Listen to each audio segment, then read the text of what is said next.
The year is 1945, and the world is in the throes of World War II, particularly in the Pacific Theater. Japan is facing inevitable defeat, and the country is under siege from both within and outside. Kamikaze pilots are sent on suicide missions in a desperate attempt to turn the tide. One such pilot, Koichi Shikishima, is no stranger to this fate. As a kamikaze pilot, his sole mission is to sacrifice himself for the honor of Japan, crashing his plane into enemy ships in a final, defiant blaze of glory. But despite the honor and duty he is supposed to feel, Shikishima is not eager to meet this fate.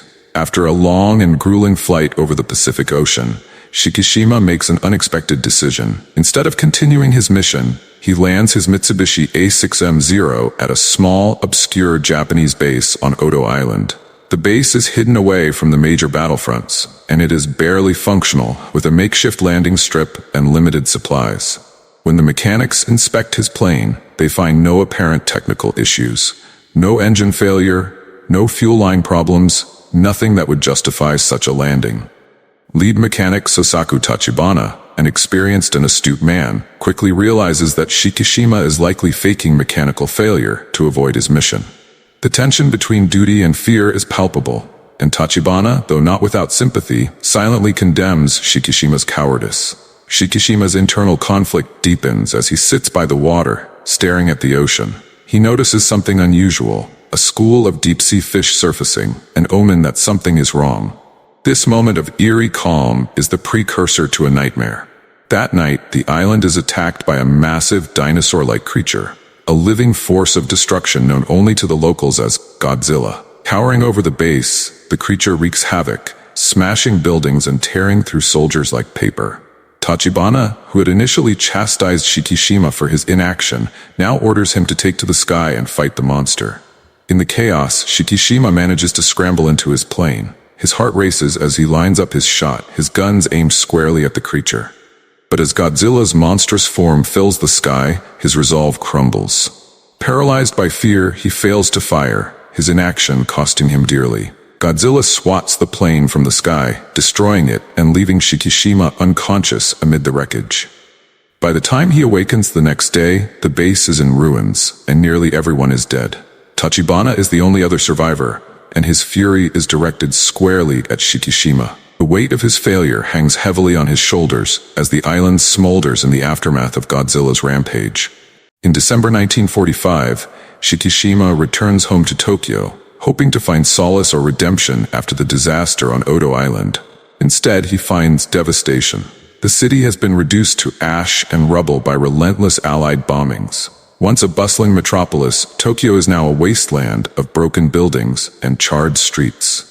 Among the ruins, Shikishima discovers that his parents have perished in one of the bombings, their home destroyed along with countless others. Grief and guilt consume him. His failure on Odo Island, his inability to protect his family, and the senseless destruction of his city all weigh heavily on his conscience. As he wanders through the ruins, he meets Noriko Oishi, a young woman whose parents were also killed in the bombing. Noriko is not alone. She is caring for a baby girl named Akiko, an orphan she rescued from the debris. Akiko's mother, moments before dying, had entrusted her baby to Noriko, asking her to take care of the child. Noriko, though young herself, has taken on this responsibility with quiet determination, and Shikishima finds himself drawn to her resilience. Shikishima, overwhelmed by survivors' guilt, begins to support Noriko and Akiko. His neighbor, Sumiko, watches his attempts to help the two and remarks that it is too late for him to play the hero, a pointed reference to his past failure.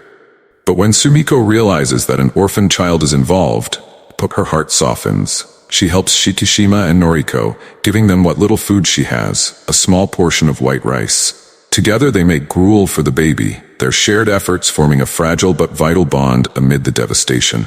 The minesweeper's peril, risk and redemption. By March 1946, the war is over, but Japan's recovery is just beginning. The country, now under American occupation, is struggling to rebuild. Jobs are scarce and desperation is widespread. In search of a way to support himself and his newfound family, Shikishima takes a dangerous job aboard a minesweeper. The task is simple, yet deadly. Clear naval mines left over from the war, explosive remnants that could detonate at any moment. The minesweeping operation is fraught with peril. Japan lacks the proper equipment to deal with the 60,000 mines scattered across the seas, and the crew must rely on 2 converted wooden tugboats, which are less likely to trigger the magnetic mines. Shikishima is paired with Noda,